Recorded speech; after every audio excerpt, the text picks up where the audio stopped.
Merci pour votre confiance et fidélité à la chaîne mère. Il est 9h à Bamako, 10h à Libreville au Gabon.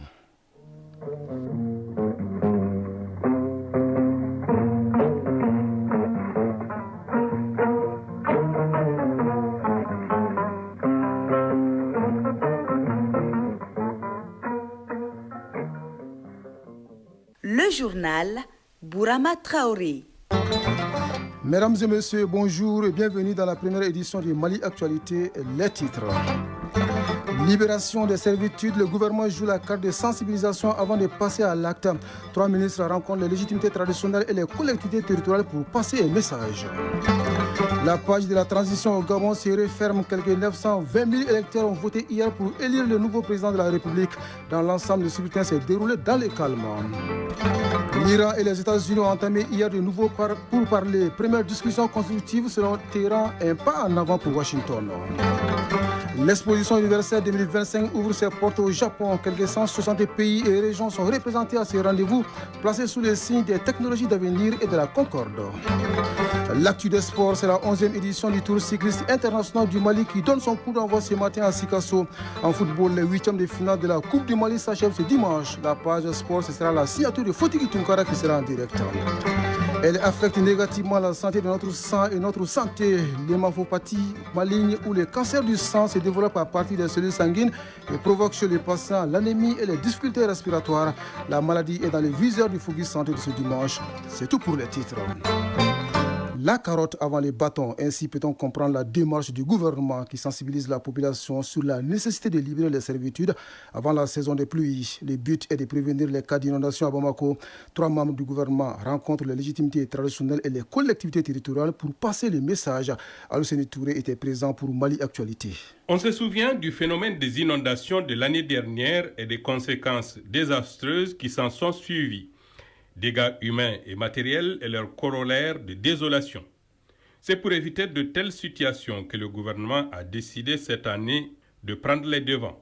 Imran Abdoulaye Touré, ministre de l'Urbanisme, de l'Habitat, des Domaines, de l'Aménagement du Territoire et de la Population. Cette rencontre d'information a pour but de vous informer sur les actions que l'État envisage d'entreprendre dans le cadre de la réduction des impacts négatifs des inondations sur nos populations. Les plus hautes autorités ont décidé de procéder à la libération des servitudes et lits des 11 collecteurs naturels du district de Bamako.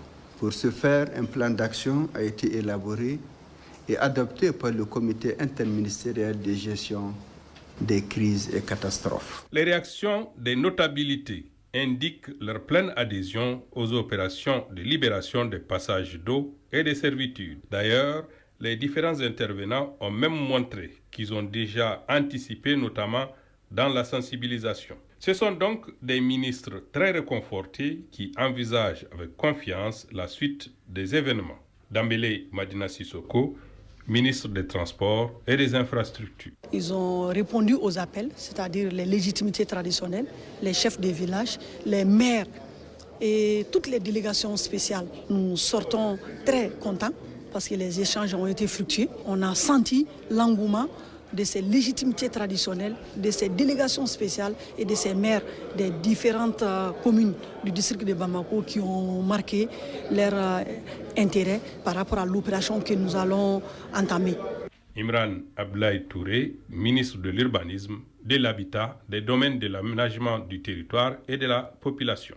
Dans toutes les interventions que les gens ont eu à faire, ils ont vraiment apprécié cette décision du gouvernement de libérer les servitudes et marines. Ils disent qu'ils soutiennent le gouvernement à 100% dans cette opération. Dans quelques semaines prendra fin la phase de sensibilisation. Ce sera alors le passage à la phase d'exécution. Mobilisation hier au Mali. La population est sortie à travers le pays pour soutenir les forces armées maliennes dans leur lutte contre le terrorisme. Une mobilisation qui fait suite à la destruction par l'armée algérienne d'un drone des FAMA. Ici à Bamako, les forces vives se sont mobilisées au Centre international de conférence pour un meeting. La voix de la société civile est portée par le président du Conseil national de la jeunesse. Les grandes lignes de son intervention avec Ari Djoumatina. Le peuple malien, notamment la société civile de Bamako, debout sur les remparts, à travers ces grands meetings de mobilisation au CICB, dénonce et montre son indignation par rapport aux drones de l'armée malienne abattus par l'Algérie. Sori Ibrahima Cissé, président du Conseil national de la jeunesse du Mali, porte-parole de la société civile. Nous sommes réunis aujourd'hui pour exprimer notre profonde indignation et colère face à un acte irresponsable du régime algérien, une provocation inacceptable qui a été portée à notre nation. Consterné par cet incident malheureux, la société civile rejette toute atteinte à notre souveraineté, à notre indépendance et à notre droit légitime de protéger la patrie et exige une enquête. Le Mali a le droit de défendre son territoire et d'exécuter ses opérations de sécurité sans interface extérieure. Nous appelons à une enquête internationale indépendante pour faire toute la lumière sur cet incident et déterminer les responsabilités. Il est impératif que cet incident de Tinzaouaten ne demeure pas impuni. La société civile malienne, unie et résolument engagée à défendre la nation, réaffirme son soutien indéfectible aux femmes et aux autorités de la transition pour leur engagement et salue par la même occasion la solidarité agissante des pays de l'AIS. Sori Ibrahima Cissé, président du Conseil national de la jeunesse du Mali, porte-parole de la société civile. Nous soutenons et restons solidaires à nos femmes et les autorités maliennes dans leur quête pour assurer la sécurité et le bien-être de notre nation. Nous, forces vives de la nation, lançons un appel à tous les Maliens, quel que soit leur bord politique, leur religion et leur statut social, à une union sacrée autour de leur bord et de leurs femmes. Le Mali est un grand pays fier de son histoire et de ses valeurs. À cet effet, la société civile demande à l'Algérie de se remémorer des relations fraternelles et historiques qui ont existé entre les deux pays et l'invite ainsi à se ressaisir vite. Sori Ibrahima Cissé, président du Conseil national de la jeunesse du Mali, porte-parole de la société civile. Nous exigeons que les autorités algériennes mettent immédiatement fin aux actions d'ingérence et de déstabilisation de notre pays, qu'elles respectent les engagements bilatéraux et multilatéraux et qu'elles se joignent de manière constructive aux efforts régionaux pour la paix et la sécurité. Le meeting de protestation et de condamnation de la société civile de Bamako en ces jours témoigne, si besoin en était, du degré d'engagement du peuple malien à la préservation de l'honneur et de la dignité de la nation Mali. De Bamako, nous partons à Libreville, au Gabon, où une page se referme, celle de la transition. Quelques 920 000 électeurs étaient appelés hier aux urnes pour élire le nouveau président de la République pour les 7 prochaines années. D'un constat général, le scrutin s'est déroulé dans les calmes. Un scrutin qui met fin à 19 mois de transition démarré après le coup d'État du 30 octobre 2023. Le dépouillement a débuté dès la fermeture des bureaux de vote. Le ministère de l'Intérieur n'a pas précisé des dates pour l'annonce des chiffres globaux. Mais grâce au numérique, la compilation pourrait être assez rapide et les candidats malheureux auront 8 jours pour saisir la Cour constitutionnelle. Ce n'est pas encore le jour J en Côte d'Ivoire, mais les candidats se préparent pour la prochaine présidentielle prévue en octobre 2025. Le président du PPACI, Laurent Gbagbo, était hier en meeting à Dabou, à 50 km à l'ouest d'Abidjan, et promet une victoire à la présidentielle d'octobre. Au cours de ces meetings, il est revenu sur sa décision de retirer son parti de la commission électorale indépendante qu'il juge inféodé au pouvoir. Comme les Ivoiriens, les Camerounais votent également au mois d'octobre pour l'élection présidentielle. À quelques mois de cette échéance, des voix s'élèvent dans le Grand Nord pour réclamer un candidat du changement. Une plateforme baptisée Partisans du changement du Grand Nord, regroupant élus, universitaires et figures de la société civile, a déjà réuni plus de 200 signatures autour d'un appel dit républicain. Objectif, soutenir une candidature de rupture porteuse d'un véritable espoir pour les Camerounais selon les initiateurs. Le Bénin va bénéficier d'un décaissement de la part du Fonds monétaire international de plus de 66 milliards de francs CFA d'ici au mois de juin. C'est l'une des retombées de la mission d'une délégation du FMI à Cotonou, une mission d'évaluation de 2 programmes en cours avec le pays. L'Iran et les États-Unis ont entamé hier de pourparlers dans le sultanat d'Oman. Après ces premières discussions jugées constructives, les échanges se poursuivront la semaine prochaine selon la diplomatie iranienne. La Maison-Blanche, de son côté, salue un pas en avant. Les deux pays n'ont pas de relations diplomatiques depuis 1980. Enfin, au Au Japon, l'exposition universelle 2025 a ouvert ses portes ce dimanche à Osaka où sont représentés quelques 160 pays et régions. Un rendez-vous placé sous le signe des technologies d'avenir et de la concorde. L'exposition de 2025 se déroulera jusqu'au 13 octobre prochain.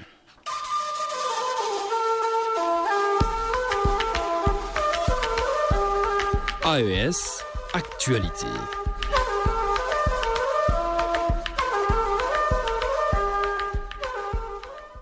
Dans la page AES de cette édition, nous partons au Burkina Faso où une riposte s'organise contre la désinformation, les discours de haine dans les médias et sur les réseaux sociaux. Pour ce faire, les principaux acteurs se forment sur les différents outils de lutte pour la promotion d'une information saine et constructive. Ils sont réunis à l'initiative du Conseil supérieur de la communication du Burkina Faso. C'est ce que nous rapporte Bourane Dawende de Radio Burkina. Comment lutter contre la désinformation et les discours de haine dans les médias et sur les réseaux sociaux au Burkina Faso? C'est le thème de cette session de formation qui réunit ici à Tinkodogo les responsables de médias, les activistes, leaders coutumiers et religieux venus de 7 régions du pays. Cette formation s'inscrit dans la démarche pédagogique du Conseil supérieur de la communication burkinabé en partenariat technique et financier avec le Centre de Genève pour la gouvernance du secteur de sécurité. Selon le président du CSC, cette session vise à engager les cibles à prendre des mesures concrètes pour un usage plus responsable du numérique. Jean-Modeste Ouedraogo. Les dernières actualités ont montré à quel point la désinformation peut être vraiment nocive pour la paix et la cohésion sociale, parce que ceux qui sont à l'origine de cette désinformation poursuivent des objectifs de manipulation, de déstabilisation de notre pays. Voilà pourquoi il est bon que tous les acteurs, les internautes et les acteurs médiatiques qui, en tout cas, sont ceux-là même qui exercent les libertés dans l'espace civique, soient informés et soient sensibilisés à comment détecter la désinformation et comment s'en départir. Au regard du contenu de cette formation qui cadre avec le contexte actuel, les participants ont salué l'initiative de l'instance de régulation de la communication. Issaka Surwema est le président de l'Association pour la tolérance religieuse et le dialogue intercommunautaire au Burkina Faso. Il est bon, effectivement, de savoir ce qu'il y a. Et dedans, bien entendu, quand vous parlez d'intox, quand vous parlez d'infox, quand vous parlez de vidéofox, de vidéotox, voilà, ou de diotox par exemple, bon, tous ces éléments-là, je sais que l'expert que je connais très bien va nous aider à comprendre davantage. Le garant de la bonne information veut, à travers des sessions de sensibilisation, inciter les leaders médiatiques, coutumiers et religieux à s'engager sereinement dans la lutte contre la désinformation et les discours de haine dans les différentes plateformes de communication. À plus de 500 km du Burkina Faso à Difa, au Niger, on se concerte sur le Fonds de solidarité pour la sauvegarde de la patrie, un fonds mis en place par les autorités nigériennes pour assurer le financement des projets de développement. Une délégation nationale du fonds rencontre les autorités administratives, communales et coutumières de la région de Difa pour un exercice de redevabilité, d'où nous appelle Abdrahman Boukari. C'est la salle de conférence de la Maison des jeunes et de la culture de Difa qui a servi de cadre à la tenue de cette rencontre organisée par le Fonds de solidarité pour la sauvegarde de la patrie.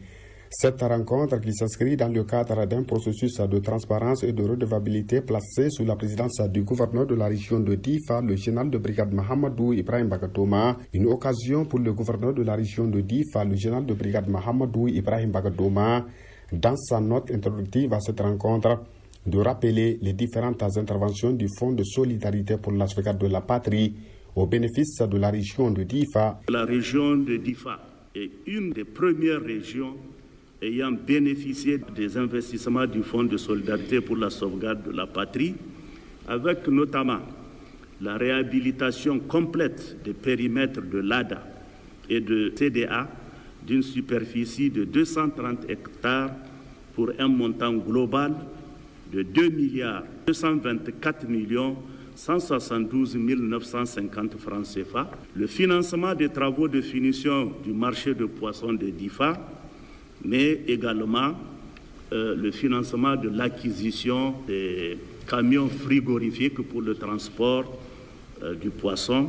Cette intervention du gouverneur de la région de Difa a par la suite donné place à une présentation animée par le vice-président du Fonds de solidarité pour la sauvegarde de la patrie, M. Bra Amadou, présentation au cours de laquelle Il a souligné les ressources mobilisées à la date du 4 avril 2025 qui s'élèvent à plus de 26 milliards de francs CFA ainsi que le montant des investissements dans chaque domaine.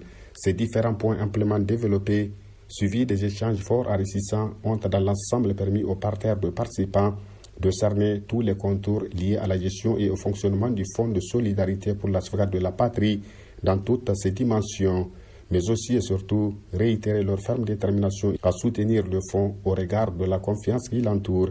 C'est justement dans ce sens que le gouverneur de la région de Difa, le général de brigade Ibrahim Bagadoma, a sur place remis une somme de 1 362 000 francs à titre de contribution volontaire parvenue récemment et une autre somme de 1 792 022 000 lira collectée sur place en guise toujours d'engagement patriotique de la part de l'ensemble des participants à cette rencontre.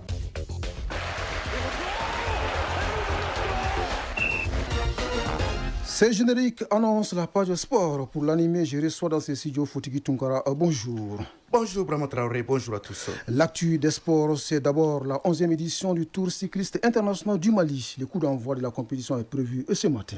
Oui, une semaine durant 12 coureurs issus donc de 72 coureurs issus de 12 équipes dont 3 du Mali vont rivaliser d'ardeur et d'endurance pour aller à la conquête des différents maillots primés et autres mises en but aux convoitises. À noter que 5 maillots seront en jeu dans cette édition du Tour cycliste international du Mali et le plus convoité sera sans doute les maillot jaune qui récompense le vainqueur au classement général. Partant, les délégations ont donc quitté Bamako hier samedi pour Sikasso où démarre ce matin en principe la compétition avec un critérium en ville.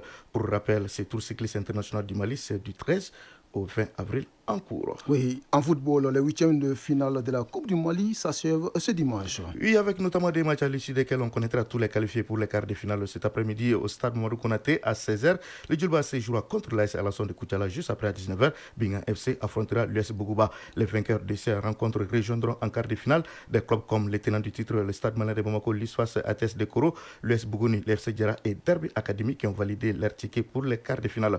En huitième de finale disputée hier, le stade Malin de Bamako, tenant du titre, a fait honneur à son statut en s'imposant face à ASS Diri de Direct 4-0. Académie Derby Academy, pensionnaire de la 10e division, a créé la surprise, la seule sensation d'ailleurs, en éliminant la Cyril de Bamako 3-1. C'est pas ce même score 3-1 que l'ISFAS en déplacement à Ségou a écarté la Sibakadjan de Barawili. Même score à Mopti pour ATS de Koro qui a dominé Sonia Sédégao.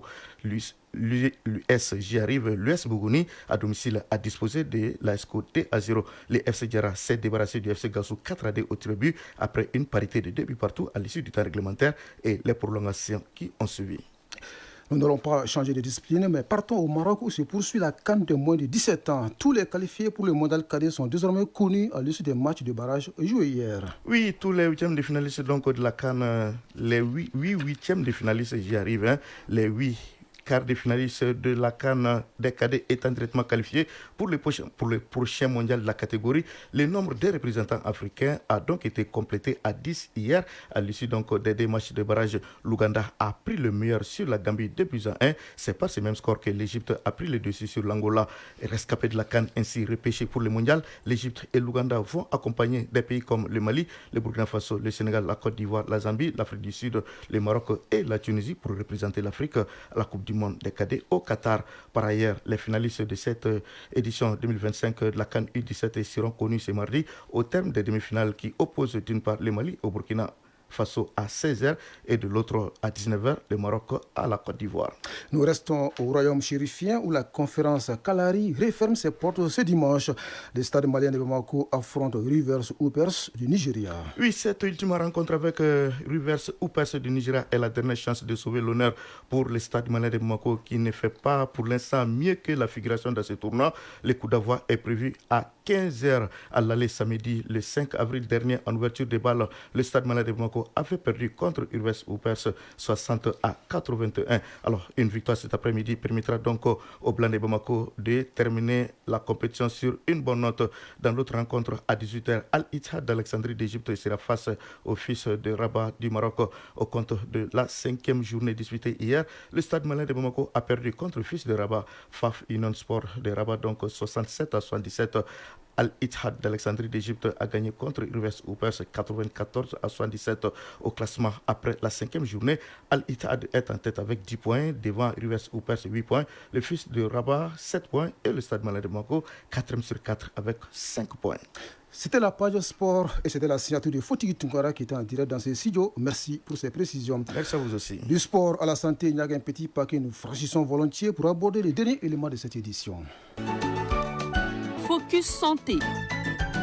On l'appelle hémopathie maligne ou cancer du sang, une pathologie qui se développe à partir des cellules sanguines comme les globules blancs ou les globules rouges. Certaines formes de la maladie provoquent chez le patient l'anémie, les infections ou encore les difficultés respiratoires.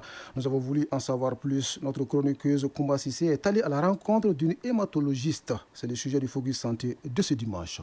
Le sang est vital et irremplaçable. Ce liquide précieux qui circule dans notre corps peut être atteint de certaines anomalies et provoquer des cancers du sang. Il en existe 2 grands groupes qui peuvent affecter tous les âges. Sissé Mariam Bakoro Sidibé, hématologiste. Les hémopathies malignes sont communément appelées cancer du sang. C'est des maladies qui se développent au dépend des cellules sanguines à toutes les étapes de croissance, de l'usine de fabrication qui est la moelle osseuse jusqu'au transport au cycle d'utilisation. Donc c'est des maladies qui peuvent survenir à différentes étapes de la vie de la cellule sanguine. Il existe 2 grands groupes d'hémopathies malignes qu'on appelle les cancers du sang. Il y a les hémopathies malignes lymphoïdes et les hémopathies malignes myéloïdes. La manifestation clinique des cancers du sang varie en fonction des types. C'est des patients qui peuvent venir avec des signes généraux comme une fatigue ou un patient qui maigrit à vue d'œil ou un patient qui présente un syndrome infectieux, c'est-à-dire qui fait de la fièvre, qui fait une hypersudation, c'est-à-dire un patient qui transpire beaucoup ou un patient qui a des frissons. Et à côté de ces signes, il y a ce qu'on appelle le syndrome anémique. On constate que la peau est pâle. C'est des patients qui ont des vertiges, qui ont le rythme cardiaque qui s'accélère ou un patient qui présente une masse au niveau de l'abdomen ou des ganglions qui se développent beaucoup. Il peut s'agir aussi de saignements qui peuvent survenir à différents niveaux du corps humain. Selon les analyses, les causes réelles des hémopathies malignes ne sont pas encore connues. Seuls les facteurs de risque sont déterminés. C'est des facteurs qui sont associés à une forte probabilité de faire la maladie. Et parmi ces facteurs, on peut voir des infections virales comme le VIH, qui est connu dans notre contexte. Il y a aussi l'infection à l'hépatite C et l'infection à EBV. Mais il y a aussi des facteurs environnementaux. Parmi ces facteurs environnementaux, il y a l'exposition à des toxiques comme les pesticides, le benzène, ou les rayons X et les rayons gamma.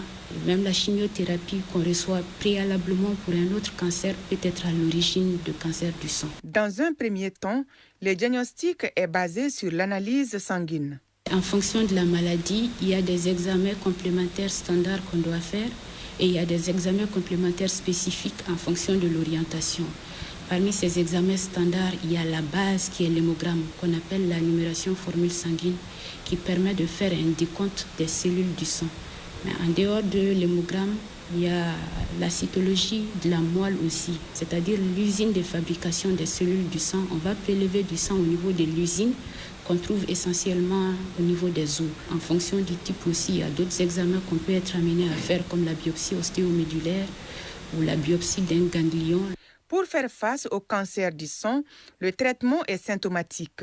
Cela veut dire que les anomalies dont les patients se plaignent sont gérées cas par cas. Il vient avec un syndrome anémique.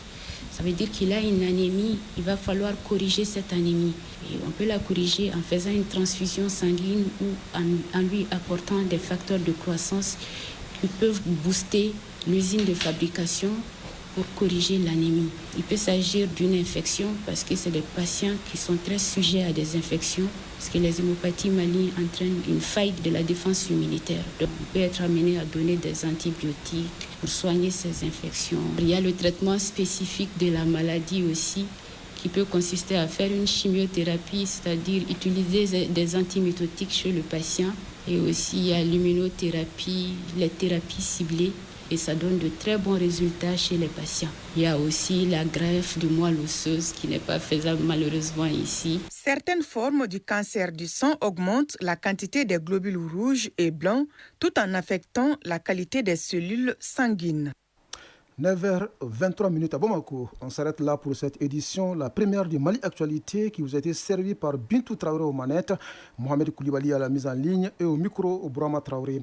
Les prochains rendez-vous avec l'information, c'est dans moins de 4 heures pour le 13h dimanche.